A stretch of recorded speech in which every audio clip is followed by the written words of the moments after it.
Tear their ass up. Simple as that.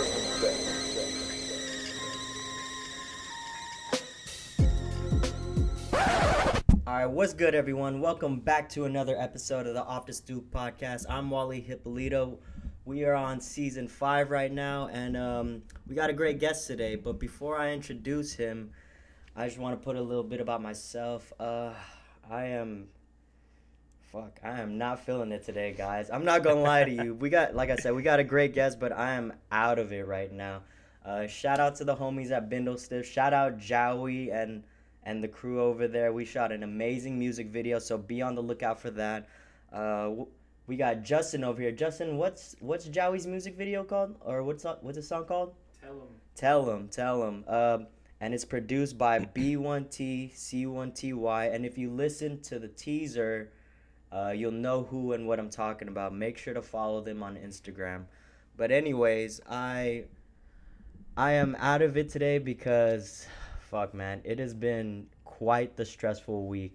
We had to do a lot of logistic shit with the show, a lot of personal shit, and honestly, dude, I'm feeling a little vulnerable right now.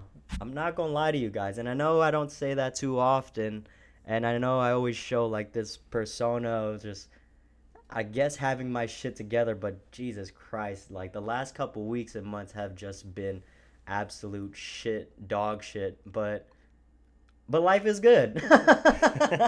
I'm not gonna lie, life is still good. And on that note, I'm gonna introduce my guest. He's from the Beyond Blessed Measure podcast.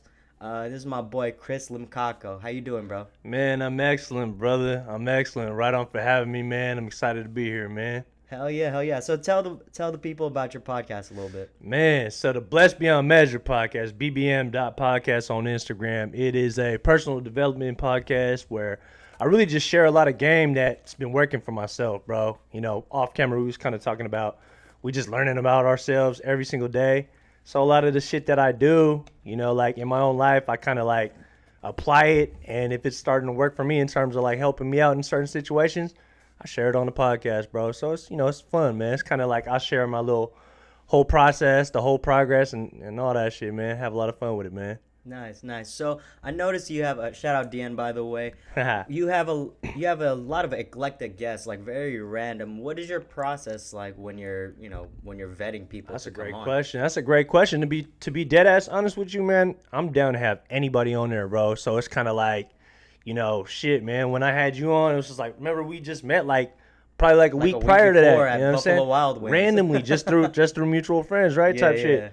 And then we ended up working together, type shit. So, I mean, there's really no process, to be honest with you. It's just whoever's down to shoot some shit, let's make it happen. Let's work. Yeah. So shout out to all the podcasters and all the people out there. If you want to get on, hit him up. But it's crazy because, you know, the pandemic it's dying down a little bit. But people are still going, so they say, right? Right. But it's crazy because I've started to meet people in person from the podcast community. We had Matt from the Top Back podcast last week. That was a dope episode. Right on. Appreciate it. But that was the first time I had ever met him in person. Wow. I couldn't even tell because, like, I probably would have thought y'all known each other for hella long, to be dead ass. Yeah, well, the community is kind of small, right? And we're all Filipino. You would think that. But, nah, bro, that was the first time I had met him. Wow. I know Mike, his co-host, we've known each other since we were kids. But Matt, I literally just met him last week. And he was a cool dude. Shout out to Matt for coming out for the show last week. And, not to mention, guys, this week we're in my home. Some things happened at Sheesh where they couldn't commit today. But, you know, we got some cool, cute lights going on over here, thanks to Justin. But it's gonna be a good episode, man. Hell yeah, man. Hell yeah. And I was listening to y'all episode with Matt, and that was a dope episode, like I was telling you off camera. But one thing I do gotta say is no more of this Jay-Z slander, please. Like, come on now. Like, Jay the GOAT, man. I mean, you might have something to say about his verses every now and then, but what the dude did for the game and the whole shit, man, come on. Can't do it. No Jay slander. bro, you know, I'm right there with you. That's hella funny because an old friend of mine, she would tell me that, oh, you know, Jay-Z ruined a generation. Like, he yeah, she would tell me, yeah, he put forth this false sense of masculinity, and he ruined a generation of men. And that kind of took me back a little bit, because we would frequently talk about Jay-Z and his contribution to music. So that argument came up a lot. But I could see where she was talking about, but it's hella funny because like I identify so hard with what Jay-Z would talk about, you know? I mean, as far as dealing drugs and just coming up and in like general. coming up Yeah. and like women and shit like that. So I get what she's saying, but then at the same time, it was I'm a curious. little bit. Oh, sorry. No, It go was ahead. a little bit of an attack on who I was as a person. Right. Or it was a lot of bit of an attack because, like I said, we grew up on this shit. On Like Jay, I yeah. literally, I mean, he laid the blueprint out. Straight up. What was her argument? I'm curious. Like, what was she saying about that? Because I never even looked at it that way. It was interesting because I guess her argument was that Jay-Z, I mean, I don't think it was just like Jay-Z exclusively. It was just that time and era, and the genre of hip hop as well. It's like objectifying women. Of course. I think her argument was Jay-Z, since his platform was so fucking big, and I mean, we're calling him like one of the greatest of all time, that his influence scattered across hip hop and like men in general in a very like more significant way than say a Beastie Boys would, or who else, or like a Coolio or somebody of that ilk, you know? I mean, I guess I can see that now, but you're right. Like, it was the whole genre in general. You know what I mean? I mean, Jay-Z wasn't the first to do it. You know what I mean? No, Like, by no means at all. Right? But the thing is, he just was the biggest out. for sure. Like, if you think about it, Tupac died in '96, Biggie died the same year, and Jay-Z wasn't there with them, but he was getting there. He was. And when they died, hip hop was kind of looking for its next marksman. They were looking for their next GOAT. So Jay-Z, whether he would have had it later on or not, I feel like he was thrusted into that light. Because he was the only one who could really go bar for bar with those guys at the time, and he had enough mass appeal to go viral. That whole Rockefeller squad, man, when they like were really on top, Dynasty, my God. I don't know if you recently caught, but Beanie Siegel was on Drink Champs recently with Noriega, talking about his whole saga with like Jay-Z and how that fallout kind of came to be and all that stuff. It was kind of interesting to kind of look at that in hindsight and, just see the whole crumble. And you obviously see Freeway kind of doing his own thing. Dame Dash is on his own little hype. Memph Bleak, I don't even know where Memph is at no more. Like, that was Jay-Z's right-hand man, right? Like, and then just fast forward now to Jay-Z in general. Look at the dude. I mean, he's evolved so much. Like, he's a completely different person from where he is. And, naturally, that's what we're supposed to be doing as human beings, right? Growing, I mean, if that's like your goal, right? Like to continuously get better. I mean, Jay-Z's in a whole completely separate space. You guys did talk about Jay and Kanye's relationship a little bit. Yeah. Like how that kind of fell off a little bit. And I think they made a song off Donda, right? They have a song together. Did you listen? Have you listened to I heard a couple cuts the off Dropbox file? I heard a couple, but then I think it got erased, so I can't listen to it no more. Oh, for real? Yeah, but It was, dude, there are some fucking bangers. On Really? that. We didn't really get to it on the episode because we were just ranking, but the whole point of the episode was to kind of help to kind of like prep people for Donda and just like, I guess, appreciate Kanye for who and what he was. Because the whole thing with Kanye, right? I think now he's out of the sunken place. I think I said that last week. And his focus is so like he's so honed in on himself right now, and I gotta respect it. Like, you can't not respect that. You know what I mean? But like to go back to your point about him and Jay-Z, I think once Jay-Z saw that, okay, you're not fucking with the Kardashians, your mind is at a different place right now, I think he was willing to come back and be a big brother again, really. And like you said, they're at different places in their lives, and it's just cool to see people reconnect like that again. I can't always say that I'm the biggest person and I can reconnect with people like that, but later down the line, growth and all that shit. Yeah, bro. A lot of that stuff just takes time to heal, and people are at different places, different wavelengths. They're just going at different, speeds and shit like that. And Kanye definitely was in a sunken place for a little bit. You know what I'm saying? He definitely had. I love Kanye though, bro. Like, and I'm curious because I haven't listened to the whole thing. Mm-hmm. Would you say that this album kind of resembles any of his other albums, or is this a new variant of a new variant of COVID Kanye? This is COVID Kanye. I'd say it's a mix between Yeezus,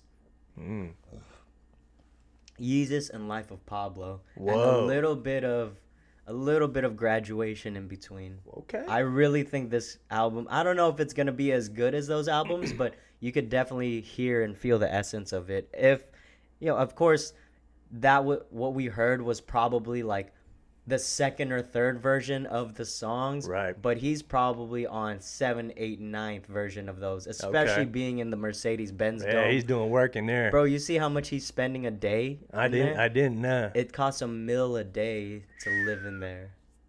I mean, shit, bro. I saw something that he was like the first like black billionaire or something like that, right? Oh, bro, that's Soulja Boy. Was it Soulja? I was the first black billionaire. Bro, Soulja Boy is the first rapper ever. He's the first, man. That's hella funny. But I mean, he's in there probably doing work, just getting focused, like you said, man. I'm really curious to see what it's gonna sound like. I'm very excited about it. Did he? Obviously the inspiration for the title was his mom. Yeah. Based on the songs you heard, was he talking about his mom a lot? No. I think it was just a dedication. It was just a dedication. The song was a dedication. I can't really pinpoint to anything except for there's a lot of gospel in there. Okay. If you're gonna try to put something out, but other than that, he doesn't really mention his mom a lot. But the gospel Kanye is there. So I guess more than graduation, it would be a little bit of college dropout. Yeah. I don't know if you know, but is Ye still doing that Sunday service stuff that he's been doing for a while? Bro, that was a ploy. That was a great ploy, though. Those look fun, bro. I would have totally. I mean, I'm not that religious, but I would have totally went just because, like, I mean, Kanye, bro, almost be like seeing a Kanye concert, but just with him talking about God a lot. Yeah, but I think for more so, it was his. That was for his turnover appeal. Like there was a market, like a specific market that Kanye wanted to hit. Mm-hmm. And he had that market when he had Jesus Walks, but he lost it when, he went, when he went off the rails. Mm-hmm. So he tried to get it back, and I think he accomplished his goal, honestly. I think he got exactly what he wanted. I mean, I'm excited, bro. I'm just a big Ye fan. As I was listening to y'all talk about it last night, though, I will be honest and sit here and tell you that I'd never listened to Yeezus. I couldn't get through. What? I couldn't get through it. Oh no, what was it? Yeezus, the one where it's like a black skinhead. That's Yeezus. I couldn't get through it. I really couldn't get through it. I was just like, yo, this is too intense for me, bro. Like, maybe at this point in my life, I'll probably give it a little bit of time to kind of listen to it. Bro, that is one of the greatest albums ever. Damn. All right, nah, it's not, but you had me going, bro. Hold on. It's really fucking good though. You definitely got to take a listen to it. Watch it. If we end up going somewhere after this, we'll listen to it. You could feel the narcissism in it all. The power. Yeah. Yeah, bro. I mean, and I honestly like that. Like I'm a big proponent of like greatness. Mm-hmm. And not to say that I'm great or anything, but I appreciate people for their greatness. Like the thing is, and I was just watching. It's funny because I was just watching The Last Dance when I got home this morning. Sick. Why is it that people like Michael Jordan's greatness is appreciated? And he's very outwardly about his greatness. But someone like Kanye isn't allowed that same threshold. That's a good question, man.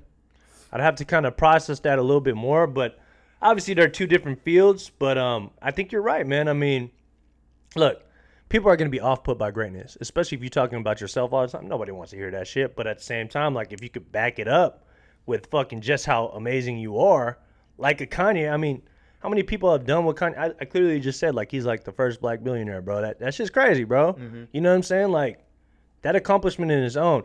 And I love what Kanye is. He's an example of just what anybody could do if they really kind of just open up their mind and let their imagination kind of run free and get outside of your own fucking way, bro. Just get outside of yourself. And because Kanye, man, he ain't afraid to fail. I think you guys said that on the podcast when I was listening to, like, he just ain't afraid to fail. You know what I'm saying? Which is like one of like the qualities and attributes you got to have, I think, to do anything great.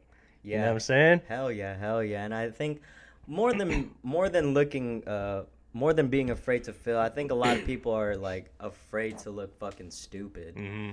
And I think that's something that I have definitely taken away from Kanye West is that, I mean, with the comedy thing, bro, with doing stand-up and even doing the podcast or whatever I'm doing, like a lot of people ask me, like, why are you always doing different shit? Like, you're always getting into these different things. It's like, I'm still trying to find myself out, you know? Like, I could easily go get a job, do a day-to-day. Well, I mean, I have a job. Like, I could easily get like a X amount of job and do a day-to-day and just come back home and live my life. But then it's like, how fucking exciting does that get? You know, like that only gets so old. And I'm in the position now, fortunately, to try to build something and set myself up to where I don't have to think about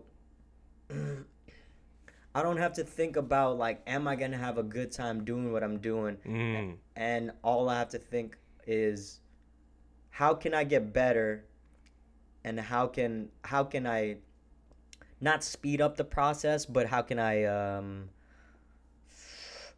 stay consistent? So the process is worth it. Hey man, to be honest with you, that's one of the main reasons I fuck with you, bro. Like, I know that. Look, I know even like Kanye. I think Kanye is like worlds ahead of us because he's been doing shit for such a long time. But there had to be a point in time in his life where, you know, he would second guess himself.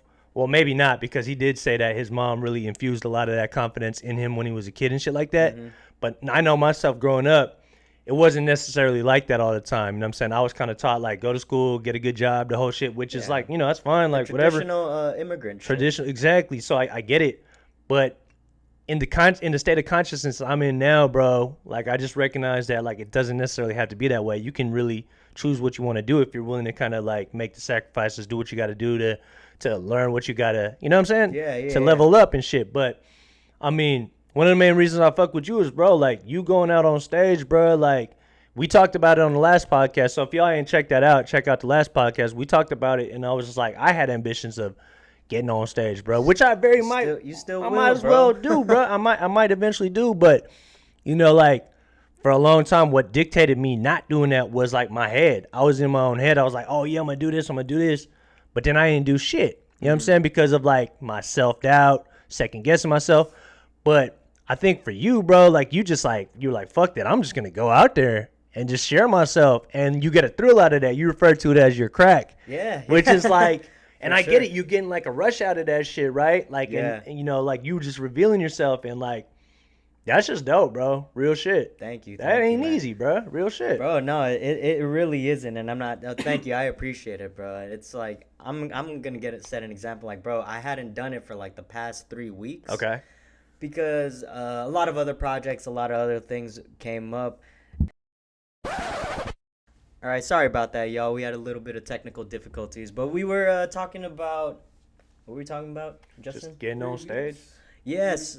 So I was on break for 3 weeks, right. actually, and, you know, this thing is not to be taken lightly. Like, comedy is not to be taken fucking lightly. And I thought, honestly, I have a few jokes written. I don't really need to, like, practice them or act it out. I went up on stage, like, 3 times in one day, and I shit the bed all 3 times, bro. And it's always a humbling experience for sure. On top of that, just a bunch of shit had been happening to me that day too. So it was a really weird Monday.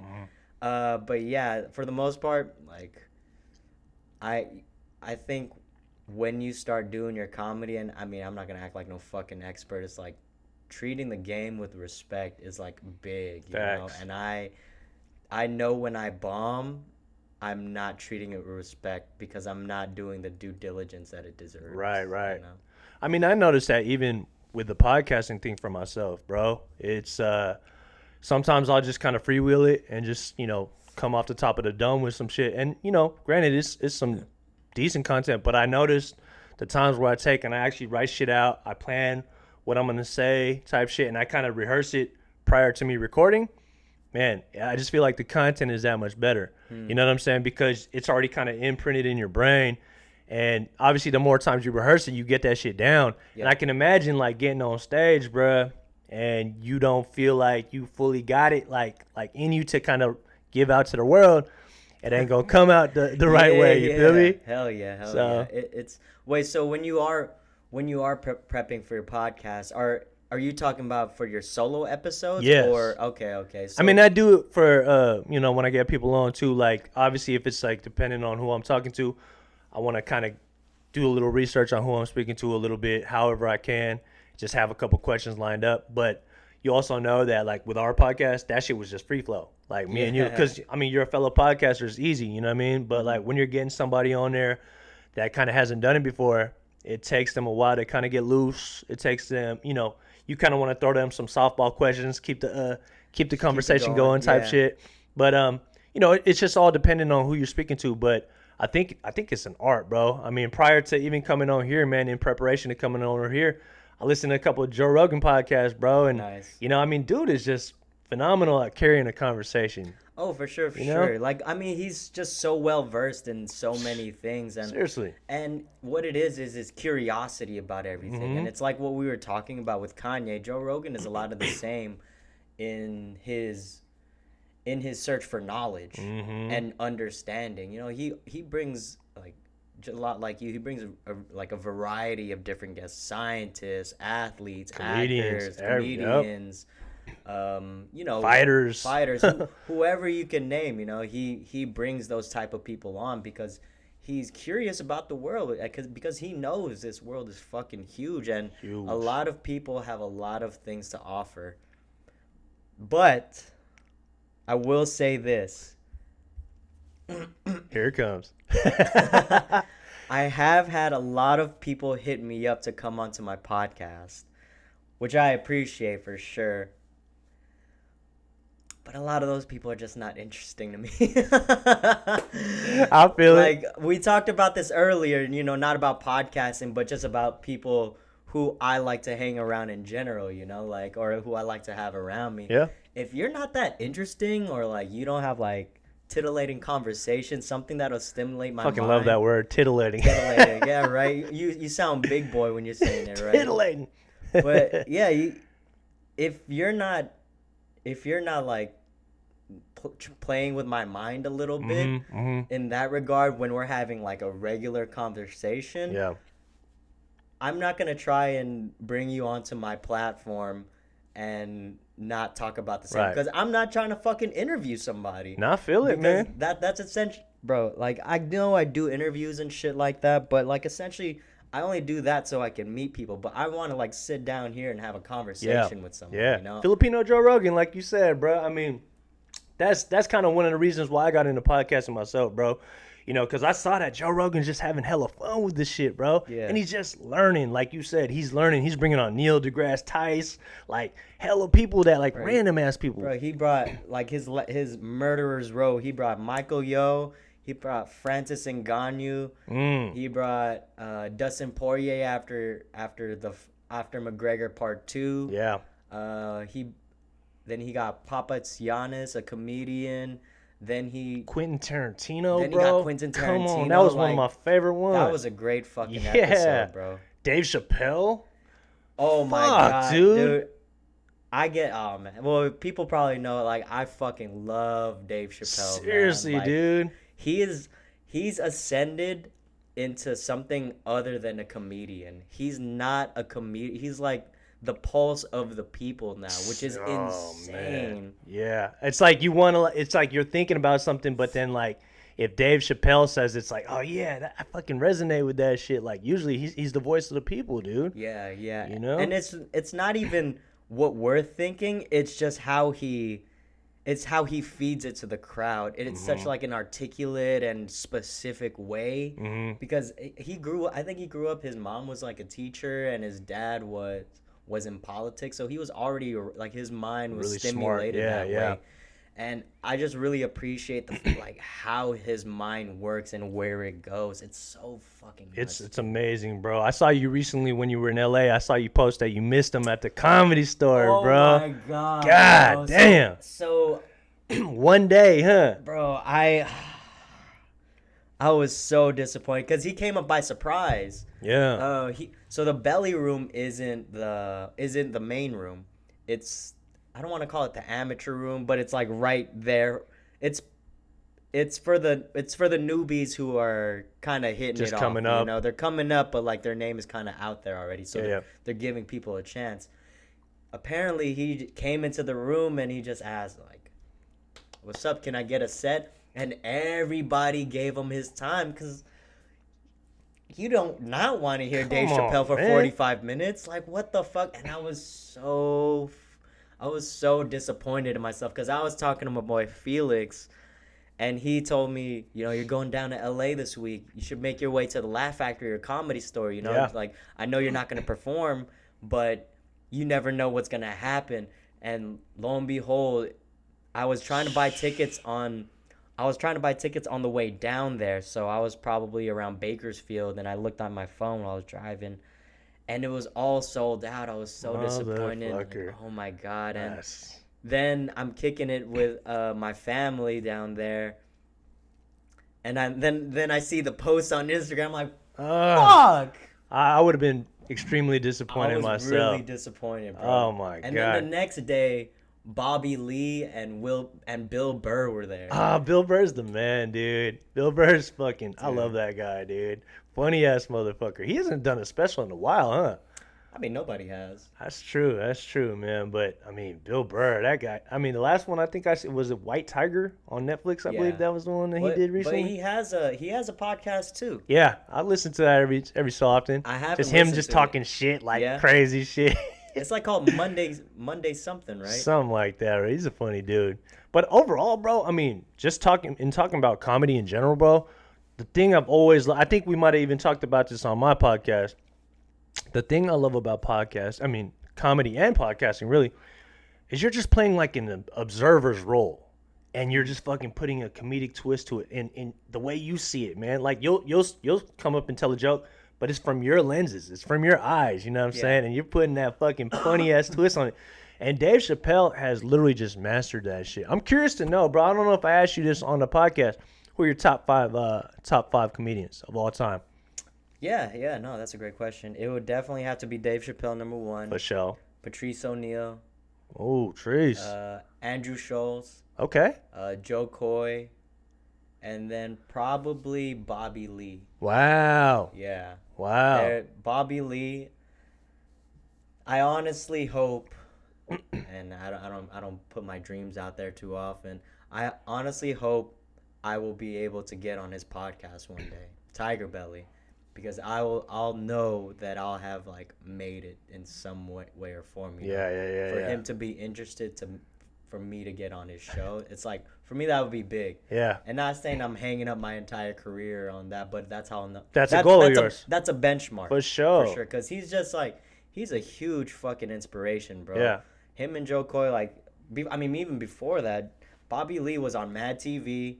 He was like the Asian dude in every, like, Harold and Kumar. Dude, like, I was just watching Pineapple Express last night. No surrender, no retreat. Yeah, see, he was just like that. Hella funny. He was just like that, who's that guy? Yeah. But that was big at the time, and, you know, his girlfriend's Filipino.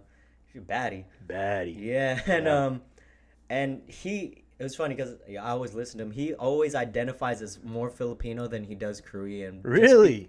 Just because of the vibe that he gets from Filipinos. You know, we're pretty We're cool as fuck, cool. bro. We're talented. Yeah.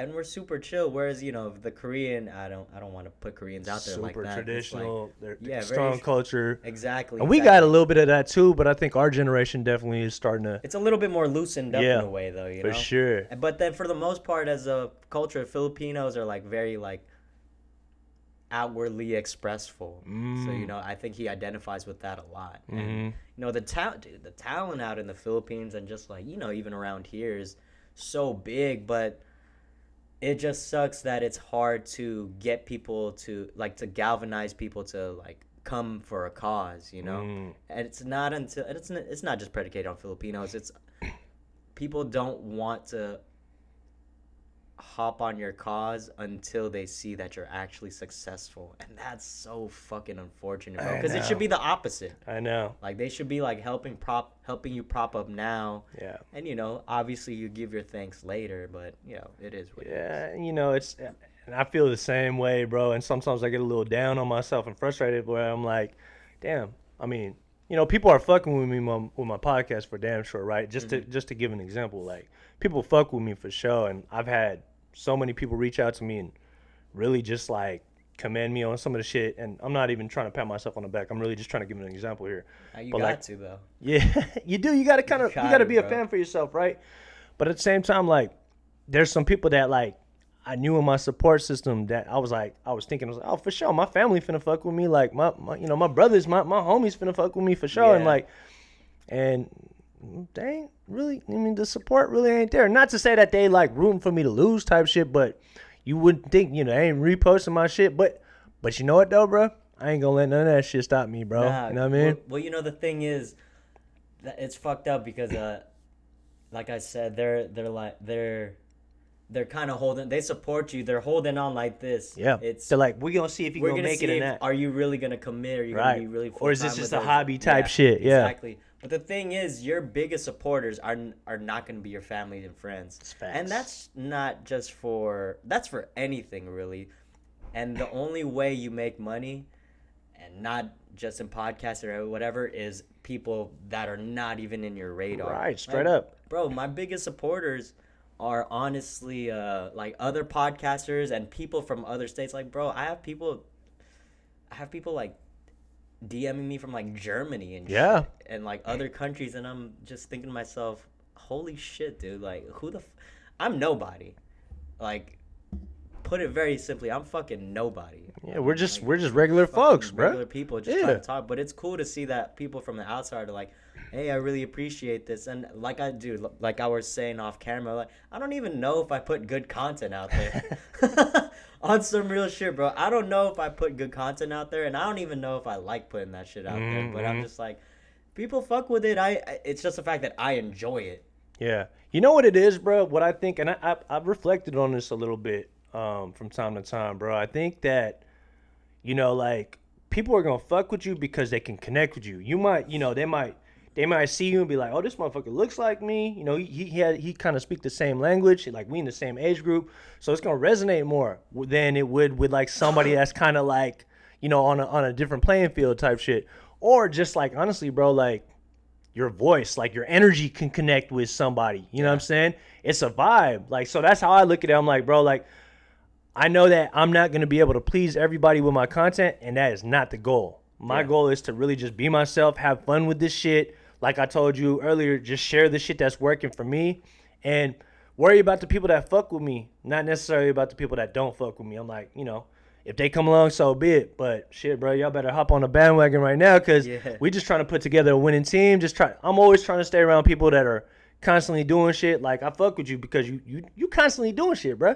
Like, people are always asking you, like, yo, why you always doing all this other shit? Bro, that's dope. Keep doing other shit. Like, keep figuring other shit out, bro, because that's how I feel like I want to get to, like, to a point where I'm just, like, constantly trying new shit because, like you said earlier, we're just learning more and more about ourselves every day. Like, you're still trying to figure yourself. I'm still trying to figure my fucking self out, too, bro. You know what I'm saying? It's a process, and I think that, like, you gotta have that open-mindedness to life, bro, just to, like, be willing to learn, learn through experience, not just in a book, not just in a podcast, but really, like, getting yourself out into that arena like you doing. You know what I'm saying? Like I said, that shit ain't easy, bro. So the fact that you're doing that, man, not everybody gonna be able to do that. I feel like everybody can do it, but then they just kind of let things kind of hold them back type shit, right? Yeah. So the fact that you're doing it is inspiring other people to do it too. Because like you clearly just said, we regular folks, bro. Yeah. I mean, even Joe Rogan was a regular fucking dude before he got on Fear Factor and did all his other shit, you know what I'm saying? And you know what I'm saying? Like even Dave Chappelle started off when he was like 18, 19. 14. Yeah, or whatever, early, right? And dude, nobody knew who the fuck Dave Chappelle was earlier. Everybody got to start somewhere. You know what it is though? For me at least, I have such a. It's weird because I have a very high sense of myself, but then I can have like a very low sense of myself too. High in the fact that when I start something, I feel like I feel like I'm good enough and I already should be up there. So why am I not getting like the notoriety or the love or the accolades, which it's not about, but why am I not getting these? Because I already know I'm fucking good, you know, but I have to remember and keep in mind that like this shit takes time. Facts. It takes time for people to recognize not greatness, but recognize that you are committed and what you're doing in general. Like, bro, I've had a lot of people ask me, yo, when's your next show? I want to come through. I want to support them. And then I put it out there all the time, all the fucking time. I'm telling you, this Wednesday, if you're listening to this right now, I'm gonna be at 7th West. Shout out to Bit City. They may have me hosting and a couple other comics. Shout out Ariel and Jamar. Yes, So sir. they may have us hosting, and that's just another thing that it's allowing me to grow in that aspect. But to go back to your point a little bit, yeah, the support is, the support won't be there until they see that it's tangible, that it's cool to support you, Right. And it sucks, but like that's really part of the grind, bro. Like, bro, I'm 30 years old, and I'm not saying that I put a timestamp on my success. I think I talked about. We did talk about that. Yep. But yeah, I'll reiterate it a little bit. Yeah, like, but I put a timestamp on my success for sure. Yeah. Like, I'm so fucking guilty of that, and I know that fucks with my mental health a lot because I end up sleeping on this couch and just thinking about it instead of actually being productive and getting towards that goal. Yeah, yeah. I'm curious for you. What would be your kind of like destination, like towards success? Like, what is like success to you? Success would be in like comedy and podcasting. Oh yeah, just entertainment with all your endeavors that you got going on for sure. I mean, I don't aspire to be like, yo, the fucking billionaire, the greatest of all time. I want to be great, don't get me wrong, but I think being able to get paid to do what I love will only motivate me to not continue, but to further that. And I'm not, and to be able, and honestly, bro, like to be able to have my team around me, like, shout out Jen. Jen isn't here today. That's my other producer. She's great. It would be fucking dope to be able to pay her and Justin, and to be able to travel, and I would consider that, and and support my family with my art. And with the shit that I'm good at, not punching a 9 to 5 and being miserable and, make it, because I could, like I said earlier in the episode, I can do that. I can punch a 9. I could go get a really high paying job and just sit there and do good and come home and, live the cookie cutter lifestyle. But I won't be happy and the people around me won't be happy. Facts. So my views of success are really not to get super rich for myself, but to be able to to like meet my needs, meet my family's needs, and like to be able to help the people around me. Because one thing is, comedy and podcasting aren't my only aspirations. It leads into like I have a lot more shit that I'm doing that I'm working on, and I just feel as if these things will lead itself, and it'll allow me to The path will unfold, Yeah. so to speak, yeah, right? it'll allow me to do what I want to do, like I said. So that in a nutshell, that's how I view success. Yeah, and which is exactly why, like you just said, bro, like a lot of people won't support you until they see that it's like tangible, right? Which is exactly why people like me and you and other people like us, we got to keep going. We got to show that this shit can be done. Yeah. You know what I'm saying? Like cuz you got a vision for yourself. You like it's already tangible in your own mind. You know, it's real in your mind, right? Just like it's real in my mind. Like I see my vision for success, you know, I have my goals set out and shit like that. But we have to show it's real in this dimension so that like the people really see like it can be done. Because what did we clearly just say? I mean, Dave Chappelle had to start somewhere. Yeah. The people that we idolize and admire the most, they had to start somewhere. They had to go through some of these challenges that we going through right now, the self-doubt, all that shit. But I think one of the biggest things that you got going, and for myself too, that I'm developing more and more, is that we got that willingness to fail. I don't give a fuck if I look stupid no more. If people don't fuck with me, people don't fuck with me. It's all good. I ain't gonna fucking like be lobbying for your attention. Like, you don't fuck with me, it's okay.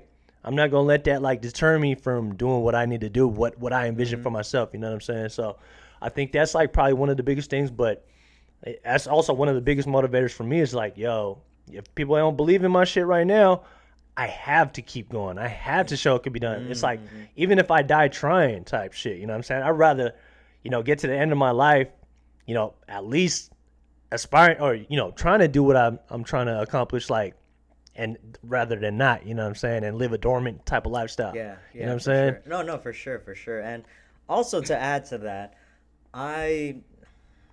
we as a generation, we didn't see much Filipinos growing up, not in the spotlight or anything. And that's not my whole aim to be in the spotlight, but I would like to be a face of this generation of Filipino-Americans. You know, there's a lot of great ones out there, and this doesn't make you any less Filipino, to preface this, but then a lot of these guys and girls are like they're mestizo. I know. And I think you're are you half, bro? I'm full You're Filipino, full, bro. Yeah. Oh shit, my I look. You got like, a beard, bro. So I was honestly like, this motherfucker's half.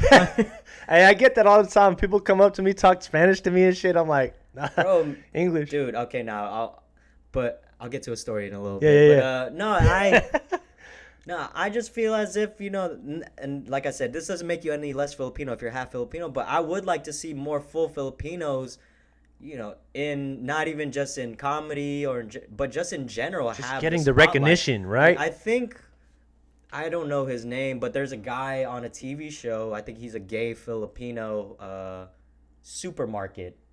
I think supermarket clerk. It's a TV show. I don't know, but that's his role. Okay. So there's that guy. He was in Crazy Rich Asians too, I think.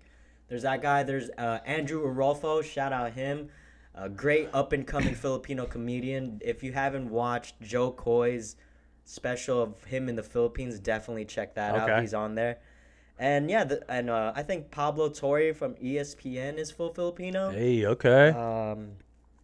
But yeah, I mean that's like 4. Joey Gia, another comedian from the city. But what was that, like 4 or 5 people that I named?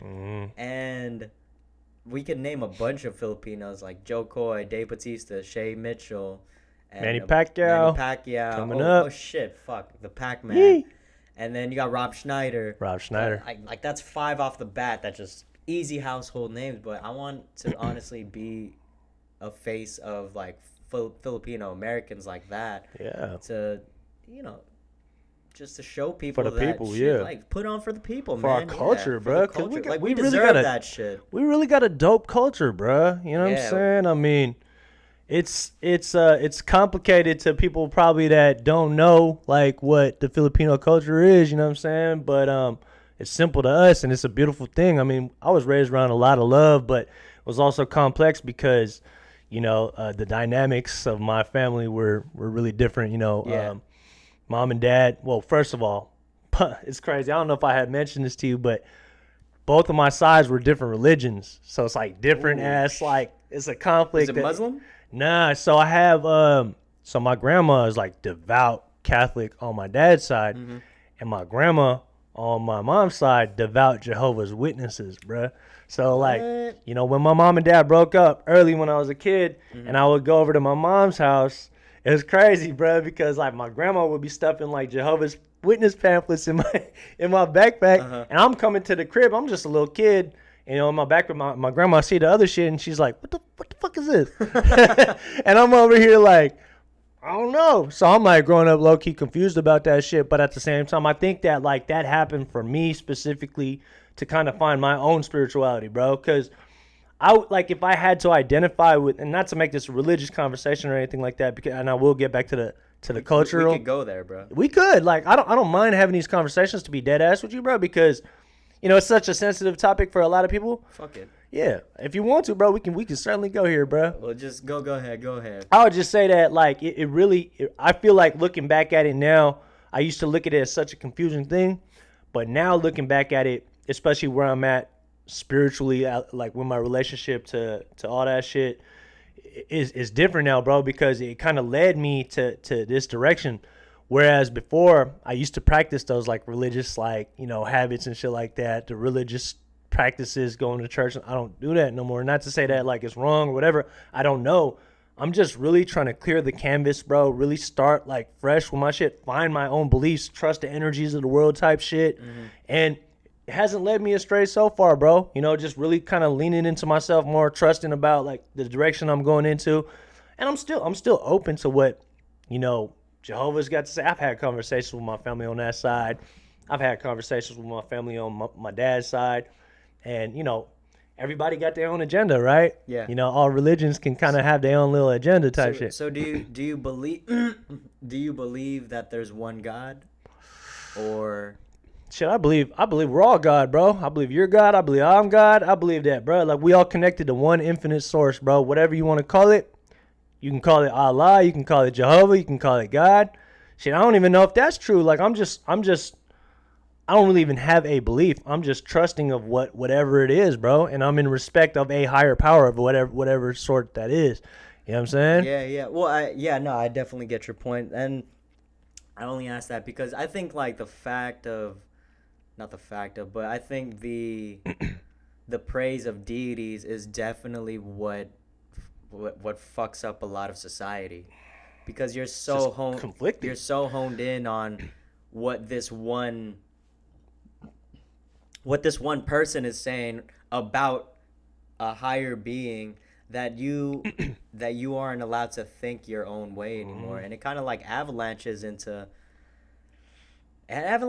some bullshit, honestly. Like you get it, bro, wars are made out of this. Like in like 200 BC they had religious wars, bro. These wars weren't over land, they were over religious beliefs, and that's insane to me, because you're fighting over something that you don't completely even know is there. And not even that, it could, you know, when you die and you reach that plane, or if that's what your belief system is, who's to say that you'll be satisfied with what you see there? And people don't take that into account. I'm just really curious about it all, you know. Like I've tapped into my spirituality as I've like gone through therapy and really like honed in and tried to learn more about myself. But you know, like you said, it's really dealer's choice at the end of the day, and you got to take a lot of shit that you learn from any religion or any like belief system and just take it with a grain of salt, really.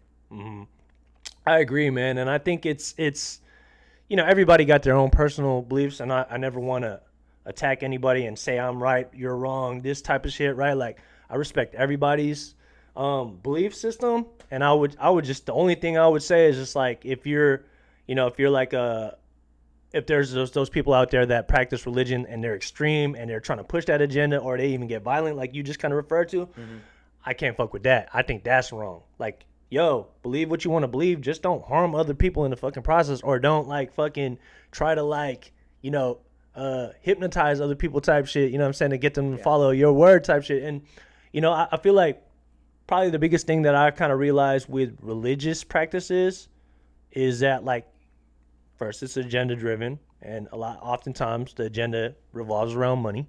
You know what I'm saying? Especially not to. I see. That's where I gotta push back, bro. Like, I don't think it's about money, bro. I think it's about It's definitely about power. Mm-hmm. And the thing is, people don't. People think money is like the root of all evil. It's not. You know? It's not. Money is just a thought. Money is money. It's man-made. It's man-made. Yeah. Like exactly. Power though, if That you have yeah. So at the ultimate root power, of money, that- you're right. It is power that is the root of all evil. And I wouldn't even say it's the root of all evil because that's subjecting it to like one side of the coin. And you can abuse power or you can use power for good, but power is the ultimate struggle because like I said, money doesn't mean a fucking thing. Mm-hmm. Like money means nothing. Like the stock market is down right now. People are losing their fucking minds over numbers on a ticker that don't mean shit. But those numbers represent a power that Right. a false There's a sense of value, power that right. they think they have that they value. Yeah. And I mean, I'm not gonna lie and not say that I'm not money hungry because that'd be a fucking false narrative. But I also know that like I can't let those feelings or views overtake me because I could easily fall into that lifestyle of the almighty dollar, honestly. Yeah, hey, I hear you, man, and that was well explained, bro. And I would say that, like, even as I was listening to you talk about, the root of all evil, it's just like, yeah, we shun that so much, right? And of course it's wrong. Like, I don't stand for none of that shit. But without that evil, will we truly know what good is? You know what I'm saying? Like there's always two ends of the spectrum, right? Like the yin and the yang type shit, right?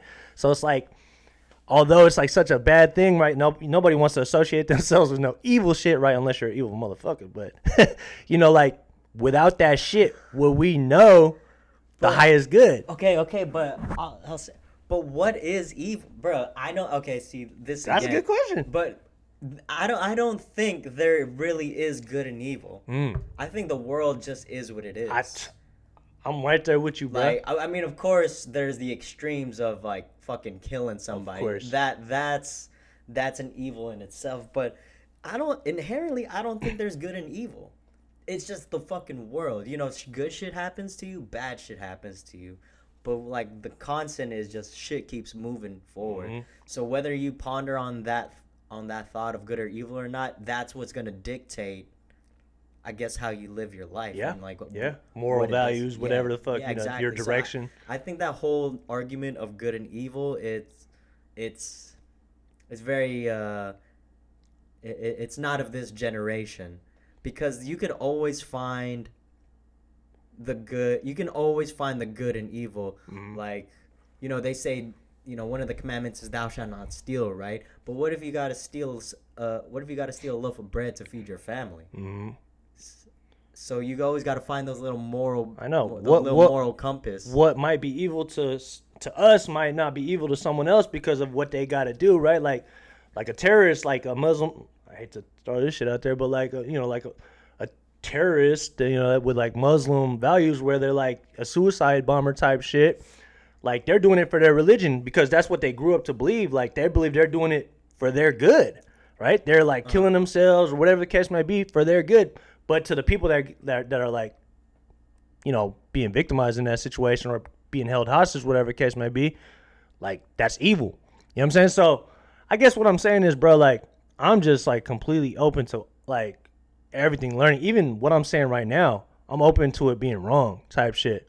Like I feel like the one thing I know is I know nothing, bro. Yeah. And I'm just like literally trying to be so much more of a blank canvas nowadays. And listen to what makes sense. And I think that's my whole part of just like really trusting, my direction and where I kind of, what dictates the direction of where I'm going in life and shit like that. You know what I'm saying? But it's just interesting, bro. I mean, life is what I've just started to really understand more and more. Is life is about learning, bro. If you like stop learning, you might as well be dying type shit, bro. You know what I'm saying? Like for sure. You got to be fucking learning because when your brain goes, it's like, the fuck is the point? You just become like a vegetable, you know what I'm saying? So okay, so that's a good segue. I gotta ask this. Yeah. I was having this conversation with my coworkers. Would you transfer your brain into a computer in its state of mind right now, say they just started to offer that, right? Mm-hmm. Like brain transference into a hardware system, would you give up your physical body right now to live forever on that plane? And that would you also, you too, Justin, would you do that? Yeah, Hmm. I'm down.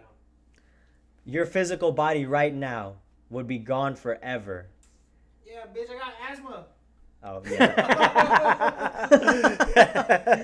Okay, you know what? That kind of sucks, actually. Yeah, bro. Would you? That's a good question, man. I'd have to kind of ponder that a little bit more. But All right. I would have to. I think I would first have to kind of, for myself, answer if like I want to live forever. I mean, shit, man. That's a kind of a mind blowing question to be dead ass, bro. Because okay, so the thing is, so you would be able to do that, but you know, my argument was, how old could I do it until? You know, like but you would have your brain in that current age. It's not like you're 85 years old and then your brain is going to be like what it is at 35, 36, 37. You're going to have your brain what it is at that moment. Like Whether right now, whatever. Yeah. Whatever it is, deteriorate or not. For me personally, I would not do that right now, but I think at my pinnacle, I mean, 70 isn't my pinnacle, but I think I would live well. I would have lived a life well enough physically to be okay with letting my brain And go preserving at it. 70, 75. Yeah, I think that's a lot, bro. 75 is an old age, and I'm sure they have this type of technology, bro. I don't doubt it a single fucking cell in my mind, because, bro, and they need to introduce this because motherfuckers aren't dying, and people need to. This is gonna sound like crass, but people need to die, bro. On some real shit. Like, there's too many motherfuckers in this world right now. There's a lot. We're Like, overpopulated in bro, a like, motherfucker. we got 1.3 billion people in India, and COVID isn't doing a fucking thing to dent that. I know. And I sound like an asshole, but bro, people need to fucking die. What I mean, if I have to die for like the population to, knock on wood, but if I have to die to like normalize the population, like, you know, that's a sacrifice I'm kind of willing to make, you know? Well, shit, bro. I mean, the amount of damage that we as human beings are doing to the earth is just fucking crazy, bro. You know, especially like the more human beings we bring on here, the more waste, the more fucking usage and shit. This is obviously a whole nother conversation, but just the environment, bro. You know, it's like fucked up. And it's funny, like, again, in preparation of like coming over here, I was listening to a couple of Joe Rogan episodes. I went all the way back. I didn't realize he had Freddie Gibbs on there. You know. That was a great Did you listen to that one? Yeah. And they were talking about I think the other, I forget the other dude's name, but he was talking about We're comedian, right? Yeah, was he a comedian? Yeah, he was the big light-skinned black dude. Yeah. He was a really smart dude, like funny dude too. But he there was a moment in that conversation where they talked about, oh shit, we're only gonna be here for at least another 2,000 years, and then Joe Rogan was like, if we're lucky, and I was just like, and that got me kind of thinking for a second, like, damn, is that like the natural progression of like life forms on this earth type shit that they're referring to, like, you know, how the dinosaurs eventually were extinct? Is that gonna happen to us type shit? And then like Joe Rogan just more cynically was kind of like, if we're lucky, right? You know, and I can see that argument too. You know what I'm saying? Like, cause of the way that we're kind of treating shit, the way we're kind of destroying our bodies. You know, like as I'd say, like as a whole population in terms of the food, especially out here in America, the food we eat, the shit like that, and the environments we live in with the pollution, all that shit, right? So it's crazy to think about. Yeah, for sure. Well, I mean, that's with overpopulation, right? You have to mass produce this shit, so nothing can be as like Natural, from right. a food standpoint. Nothing can be as natural as you want it to Of course. be. And one of these accounts I follow on IG is Fruits and Roots. Fruits and Roots, okay. Yeah. So they take fruits from different parts of the world, and then they put it up in a bundle box, and then they send it to you. And their whole mission is to just give people different types of fruits and grow and like eat naturally, Like sustainably like, and just natural. Yeah. So they're pulling from like they're pulling coconuts from Thailand, like avocados. From Obviously, the Jamaica. cost is going to be higher, right? Yeah, the price point is gonna be Of high. I course. think for like a 5-6 pound box, I'd spend like $90. Mm-hmm. But I would take that. I take that and use that, and eat that fruit the entire week, to cleanse my body. I haven't like done it that. in a couple months, but when I was on it, like I would do that monthly, Yeah. and it helped a lot, bro. Like I mean, I've gained some weight since then. I gotta get back on my shit, but yeah, like that's the sustainable lifestyle. That's another thing, bro. Like that's a sustainable lifestyle I would like to live. Yeah. And I mean, look, and I hate to like even be giving so much life to the cynical type of way of looking at things, but the reality is there are a lot of people that are kind of just fucking this earth up, like that are just kind of like with the GMOs and all that shit. And Yeah. But there's also a ton of great people and a ton of great organizations that like the Fruits and Roots thing you're talking about that are doing that. Their focus is on like trying to create sustainable living, trying to bring us like the foods naturally and shit like that, where it's not really harming the environment, and not only harming the environment, but the communities in those environments too. They're not getting taken advantage of. There's better pay for some of these people and shit like that. And those are the companies and shit that I fuck with. You know what I mean? Because like they have a vision for how it can go, and it gives me a little bit more faith in humanity. You know what I'm saying? Like, Yeah. So I like to walk on that side of thinking versus like even acknowledging some of the other shit. But fact of the matter is it's a reality too. So you got to kind of, you can't just turn a complete blind eye to the shit. You got to kind of be aware that shit's happening.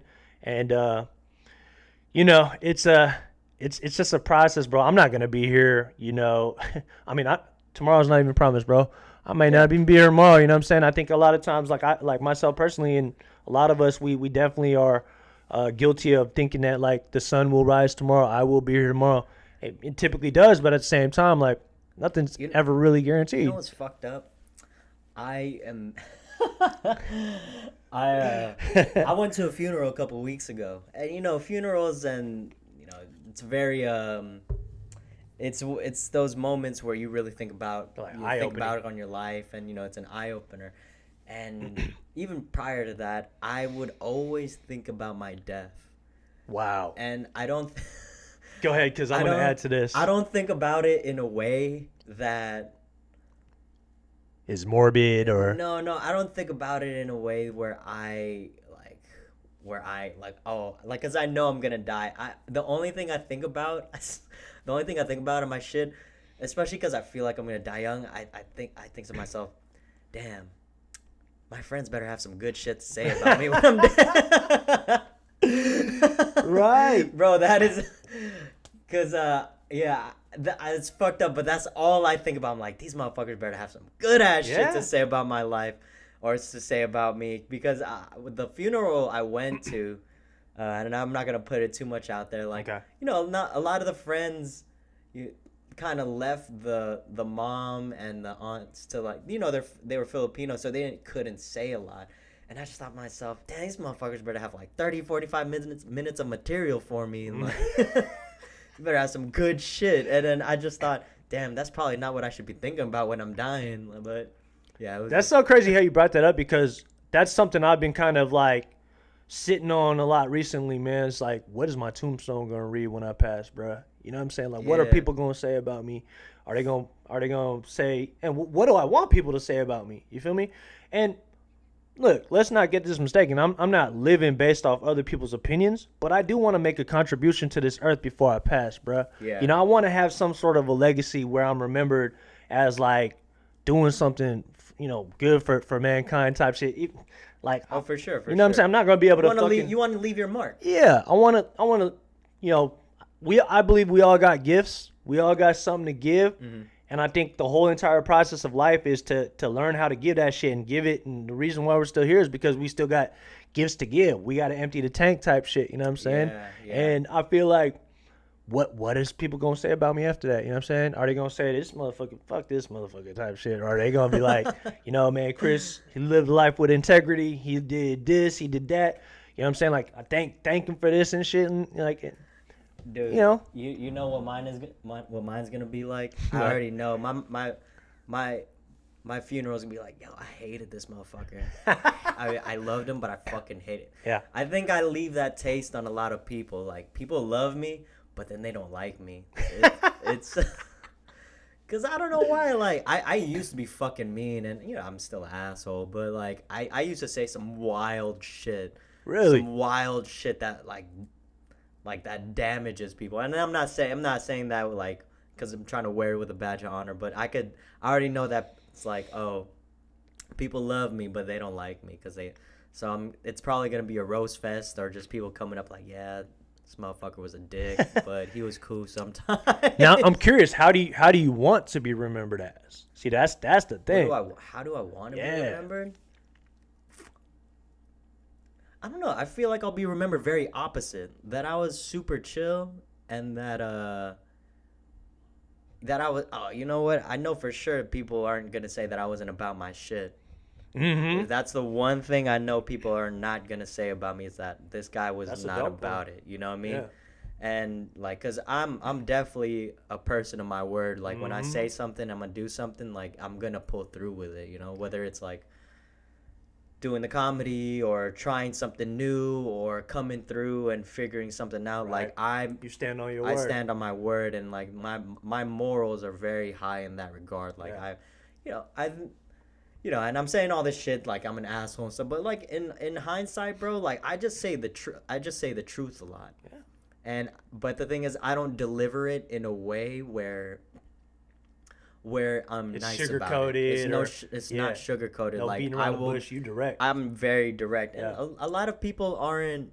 They're not attuned to that. They don't like that. Yeah. But that's also on me to be able to see, like, oh, okay, this person can handle my delivery method. Right. But it's also not my job to not. There you go. It's also not my job to not do that. Yeah. You know? Yeah. Because I think if I'm your friend, and I would like to consider people my friends, like, I'm not gonna bullshit you. You know what I mean? I think that's a hallmark of a good friend. I'm gonna be real with you. Like, I have conversations with a lot of my friends about this shit, bro. Like, I always make this fucking analogy. It's like, bro, if I'm about to go holler at a girl or whatever, and I got a fat ass booger in my nose, and you don't tell me, you see that motherfucker hanging, you see right bear and left, or right booger in left corner, bro, whatever. Like, you don't say shit, bro. Like, yo, that's fucked up. Like, you just let me out, you hanging me out to dry type shit. Yeah, it might be funny, but, like, I mean, you know, like, you probably they laughing at it at the time, but it's like, bro, like, you gotta be looking out for me type shit. Like, you know what I'm saying? Like, I feel like that's what you're kind of alluding to. Like, you look out for people. Like, you might not like the way I tell you, but I'm telling this for your own good. Like, you low key slipping right now type shit. You know what I'm saying? Yeah. And the thing is, I don't have a lot of people in my corner who are willing to do the same. And, you know, but the thing is, it's not anybody's job to do it but myself. But it is nice to have. It is nice to have, like, people, like, kind of check you every once in a while. You know what I mean? Like, Justin makes sure I'm on my shit all the time. That's why I appreciate him for shout sure. out, like, Justin, man. Yeah, shout out Justin. Like I said, he without all this, without him, a lot of this shit wouldn't be going on right now. But yeah, he makes a lot of this shit push. Him and Jenna are like, I'm like, okay, if I'm gonna ask them to help me, I have to require myself to, like, be accountable. I have to hold myself accountable to that shit, you know? Absolutely. And you clearly referred to it earlier, bro. You stand on your word. I'm gonna start calling you Filipino Tony Montana, man. you got all you got in this world is your balls and your word. And I don't break it for nobody. Straight up. You know what I'm saying? And you know what? That's a good way to end it, bro. Yeah, man. That's a good way to end it. Let the people know where they can find you at, bro. Man, y'all can come check me out at bbm.podcast on Instagram. I'm on Spotify, Apple Podcasts, Stitcher, all the major platforms. I'm on YouTube too. I'm currently in the process of getting all my older episodes onto audio format for YouTube so that y'all can check me out there. I'm just trying to, provide more access to folks. You can also hit me up on my personal Instagram at CL_the source. And tap in. Like, y'all want to chop up some game, holla at the kid, man. Let's work. I feel like, we can all have conversations and just bring something to the table, and you never know whose life it can change. You know what I'm saying? When you share your story, that's something I always encourage for sure. But other than that, man, holla at Wally if you want to get in touch with me. You know what I'm saying? Real talk, because Wally got my line. He can hit me anytime, bro. So, yeah. For sure. All right, on that note, guys, before we end this episode, I'm going to ask you to leave a review on Apple Podcasts. We're going to try to get... Thank you. Having Justin here definitely reminded me to do that. But, guys, this is very important. In order to grow the show, in order to make the show relevant, we're going to need those 5-star reviews on the podcast, man. Because we are growing this year. We are going to grow and kill shit the rest of the season. Mm-hmm. So that would definitely be a big help. Is there anything else right now, Justin? No stupid questions. Oh yeah, definitely turn in your questions to no stupid questions. I'll be posting it on IG every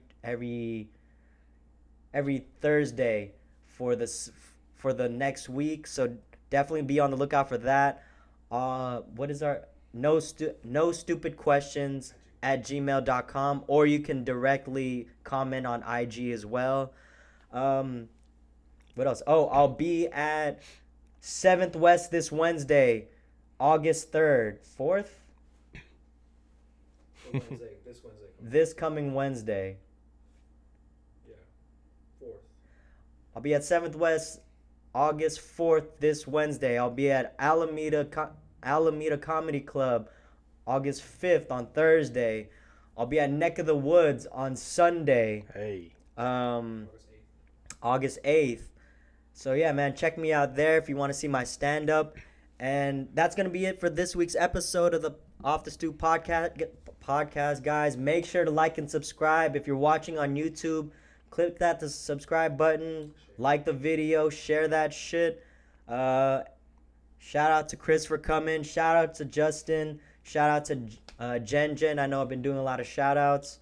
And until next week, guys, I'm Wally Hippolito. Peace. Peace.